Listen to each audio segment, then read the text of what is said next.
Okay, X, or whatever creepy board this makes its way onto. I put it here because I thought I'd get to the most people to whom it was relevant. If you're one of those people who are inherently drawn to horror, you're in real danger. I don't know what it is exactly. I don't pretend to know everything that's going on, and in fact, I, myself, used to be drawn to the more realistic, non-supernatural creepypastas. But, well, let me explain.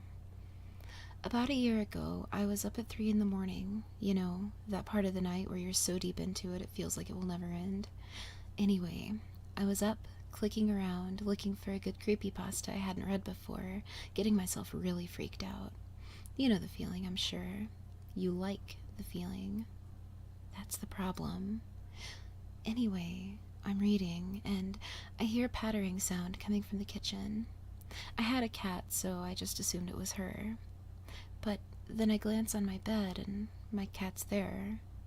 Now, I've been freaking myself out for a while here, so I was nearly trembling with fear as I opened my bedroom door.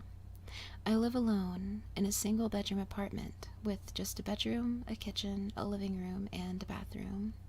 My bedroom door opens up onto the kitchen. It was pitch black, the moonlight gleaming off the linoleum. I strained my ears and listened. I heard nothing. I admonished myself for being such a fucking pussy. It was just random house noises, right? Or maybe a fucking mouse in the walls. I was about to turn around and head back into my room when I heard it again, and I saw something scatter across the linoleum in the kitchen, heading for the bathroom. It was small, but it was definitely not a rat. The limbs were way, way too long. The torso was far too high off the ground, and the way it moved quickly but so awkwardly. In any other circumstance, I might have laughed at it. As it was, I was scared shitless. So, you know, I basically freeze for like 10 minutes. It was the size of the thing that convinced me to move. No matter how weird or fucked up it was so much smaller than me. It couldn't have been that dangerous, right? So I pop open the bathroom door. Before I turn on the light, I do a quick scan. Nothing. I flick the switch. I look around. Still nothing. I look on the ceiling even. I throw the shower curtain open. Nothing still. What could it have been? My mind started inventing explanations. It definitely had 4 limbs. Maybe it was a big-ass spider who had lost 4 of its legs somehow. That could explain the awkward movement. It was good enough for me. I was about to go back to bed when I thought, on a whim, to use my broom to poke behind the toilet, behind the wall on the base of the seat. When I did, I hit something solid, and it scurried out. It looked like a tiny human. It was pale white, pale as a maggot, with dirty gray streaks running along its skin. It moved on all 4s with long, thin fingers that grasped the ground. Its skull was completely bald, and it had no eyes, and the skin looked like it had been torn away from the lower half of its face, leaving the exposed teeth and gums. It looked up at me. Well, pointed its face in my general direction anyway, and then scurried quick as fuck up the side of the bath and down into the drain. It moved in quick bursts like a spider and climbed straight up smooth surfaces like one too. After it disappeared down the drain, I just stood there, frozen, broom handle still in my hand for a good 5 minutes. I was scared shitless. I slowly backed out of the bathroom and closed the door, and then stuffed a blanket in the crack between the floor and the door, fearing that it might come out. Then I sat in my bed and wondered what I could do. I mean, it wasn't like I could call the police, or even tell any of my friends. It's not like they'd believe me. So, what did I do? I made a thread on X. This was quite a while ago, almost a year. You might even remember it. It wasn't anything special, and it didn't even get that many responses before falling off the boards. I guess people thought I was just joking, which, really, I would have thought the same thing. My thread, in retrospect, sounds exactly like the type of thread I hate, but besides from all the OP is a fag and Sage responses, there was one other one. I've seen them too, man, email me, along with an email address that I'm not going to give out here. So, I email this kid, right? Right away he responds and we start up a conversation in IRC. He introduces himself as John and basically tells me a very similar story. One night a few months ago, reading creepypasta, heard a noise, got up, saw the small pale man. His was a bit bigger. He said it was the size of a cat, but he also told me one other thing, that I'd be seeing more of them. He said that ever since he saw the first one, he'd been seeing more and more of them, out everywhere, even in the street, even during the day. They were everywhere, he said, and once you noticed the first one, it got a lot easier to see all the other ones. He had no idea what they were, and he hadn't figured out their behavior yet. He said that usually when he saw them or heard them in his own home, he was reading creepypasta, so they usually freaked him out something awful. But, he said again, he had never actually seen them do anything terrible, just scurry out of sight. But, he said, some got pretty big, and not all of them looked exactly the same. I still didn't sleep that night. But over the next week, and those that followed, I found that I did get used to them. I did see more of them. I'd glimpse them out of the corner of my eye, or see the retreating rear end of one crawling into a gutter pipe, or see their tiny faces staring out at the street from the sewers. Some, it seemed, weren't even trying to hide. I live in Providence, Rhode Island, which is a small city. On my way to work one day, I take the bus. I was looking out the window and saw a pretty large one, as large as a medium-sized dog, trotting along the sidewalk. People were just walking by it. Actually, I think that a lot of people saw it as a dog. One man stopped to scratch its head. I'd always email John and tell him about all the appearances I saw. I even tried to catch some on camera, but they always heard the mechanical whirring and darted away before my camera could take a picture. I told myself I'd have to take a picture of one of the bigger, slower ones. But either way, as the weeks wore on, I became more and more used to them. Sure, they were creepy as shit, and I could never sit down on the toilet and enjoy a long crap anymore because I was paranoid as fuck they'd climb up into the bowl and bite me on the asshole. But they weren't really doing anything harmful. They unnerved the fuck out of me, but so did big spiders. I could live with them. John called them the Gristers because he said they reminded him of the Grister meme on X for some reason. I'm pretty sure he meant the grifter meme, but the name Grister stuck. I continued my exchanges with John, but I noticed that he was becoming more and more tense. It was hard to tell over text, but really that was the only way to put it. I just figured that once the novelty of a shared experience had worn off, we didn't really have much to talk about. John wasn't really my type. He was a steroid-pumping bodybuilder in southern Florida who lived with his mother. But we started discussing Grister behavior, and he said his were starting to act a bit more differently than the ones I saw.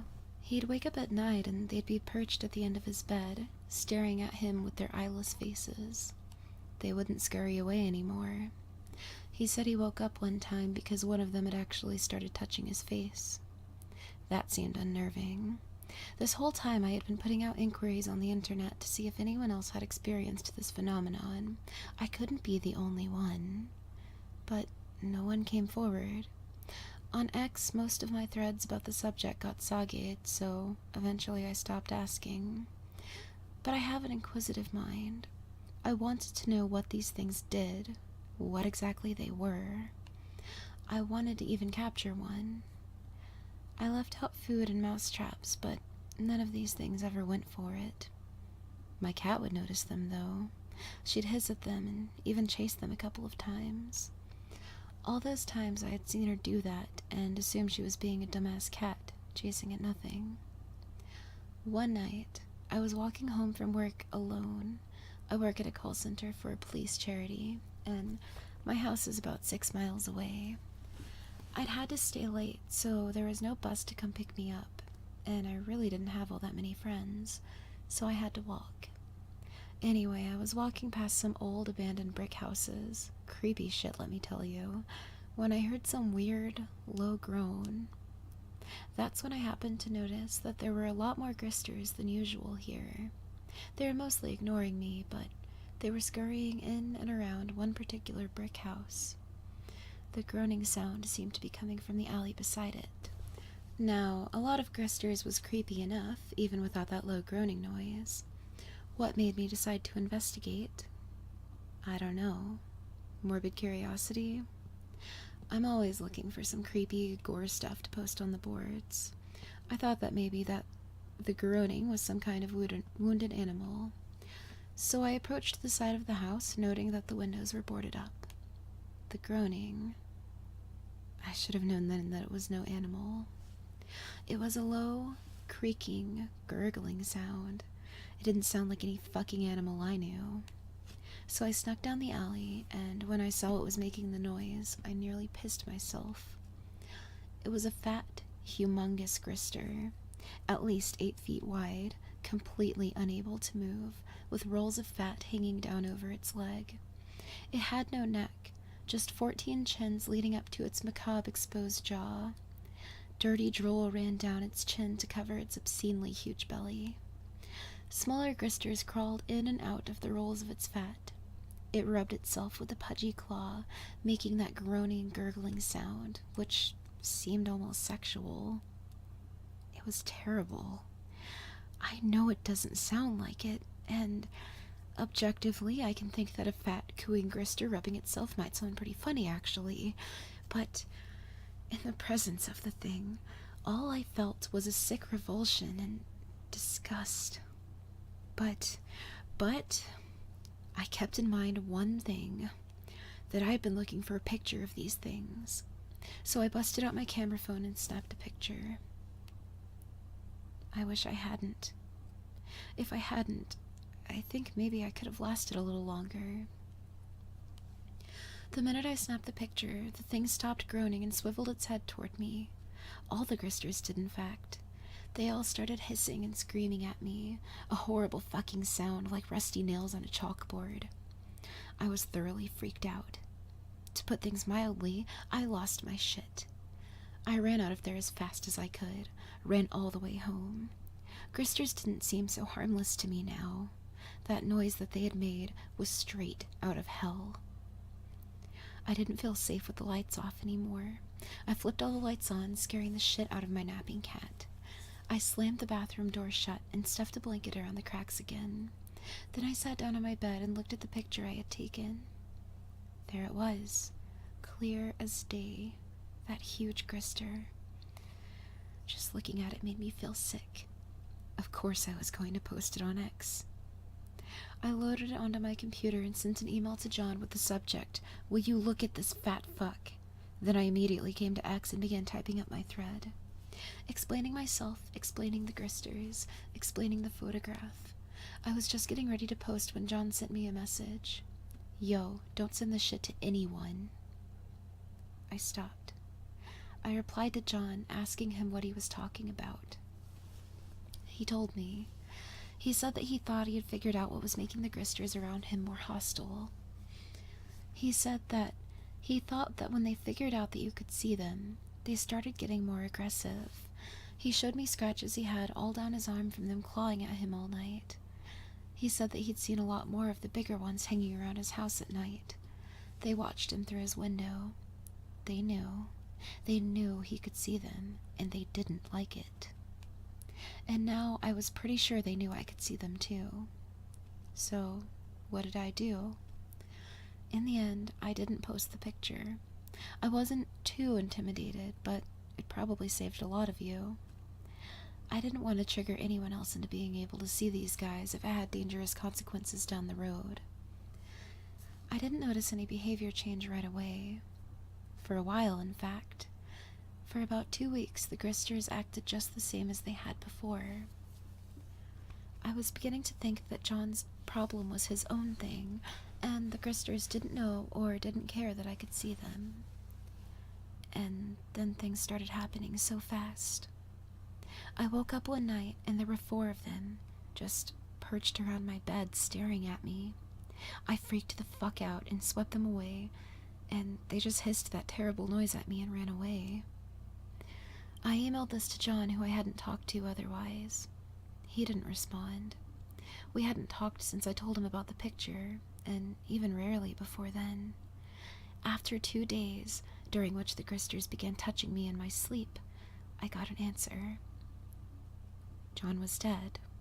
His brother had the password to his email and was letting all his internet acquaintances know. He had committed suicide, sliced open his wrists in the bathtub. John didn't seem like the type to commit suicide to me. Had things with the Gristers really gotten that bad that they drove him to that? We didn't really know each other very well, but he hadn't mentioned anything to me. His brother said he hadn't left a note. I gave him my condolences. Now I had no one to talk to about this. I started looking online for more references or anything. All the while, the Gristers were getting more and more aggressive. I look over my shoulder and there'd be one there, 1 or 2 on the windowsill just staring at me.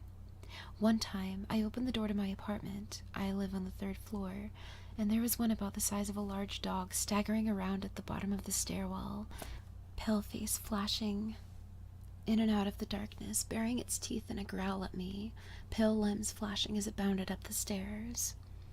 I slammed the door shut. I didn't go to work that day. Then, I saw it on the news. The house that I had seen the fat-ass Grister at. I would have skipped right past the news story had I not seen the picture of the house. The article was titled, 8 Found Dead, 3 Alive in Rape Dungeon Raid. Apparently some sick fuck had been using the basement of one of those abandoned houses as a place to keep women prisoner and kill them when he felt like it. It was a terrible fucking story, but one of the things that one of the survivors said really struck me. We were just so terrified all the time. We never knew when he was going to come in and decide to kill one of us. When he was going to really hurt us while raping us. We were just so terrified all the time. Terrified all the time. And Gristers had been all over the place. And when I first saw one, I had been reading creepypasta and been pretty freaked out. Same for John. Were these things drawn to fear? Then I read that 2 of the survivors were being sent to a mental hospital for hallucinations. Did they see the Gristers? I stopped sleeping. I didn't want to wake up to one of those things staring at me. I stopped eating, too. Whenever I wasn't at work, which was more and more often, as I called out many times when I saw Gristers bigger than a cat sniffing around my building for me, I was locked in my room, trying to hunt for information on the internet about these things. I just couldn't find anyone who had actually seen them. The Gristers were getting more violent. They were starting to scratch me and bite me in those few scant hours that I actually did nod off to sleep. I'd always freak out and sweep them away, and they'd just hiss at me. After about a week of this, I came home from work and found my cat dead. They had peeled all the skin away from her skull, giving her a look of shock. I quit my job. I cried for days. X, I don't have many friends, and I really loved that cat. They're not stupid, X. They don't talk, and they act differently from us, but they do have intelligence. I went out for food last week. It was the last time I will ever go out. I was sitting at the downtown bus station, shivering, looking all around me for Gristers when the bus approached. I got up to get on, and out of nowhere, a Grister the size of a normal human just bent over and, walking their weird loping gait, slammed into the back of the woman next to me and threw her in front of the bus. She had no chance. I saw her slide under the wheels of the bus. I saw her blood and ruined organs squeezed out of her mouth like toothpaste. Everyone freaked out and panicked. As people rushed to her aid, the Grister turned toward me and grinned. I dropped my groceries and screamed, running all the way back to my house and sobbing. They're toying with me. And that's when I finally realized why there wasn't anyone I could really talk to about Gristers. X, how many times when people commit suicide do you hear it reported that they were suffering from hallucinations? Read the reports of people who have been in terrible, frightening situations, like that rape dungeon or a war. How many of them suffer from hallucinations? Sure, a lot of them are actual hallucinations. Some of them are the Gristers. And eventually, they figure out that you can see them, and they start fucking with you. And I don't think everyone who they kill is driven to suicide. I don't think John committed suicide. I think they're smart. I think they know how to make something look like a suicide. You'll hear about it sometimes. You'll read in a report about how someone committed suicide, but something just isn't quite right about it. Like a man who went out and bought a new couch and then cut his wrist on it. And X, I'm convinced there was nothing special about John and me.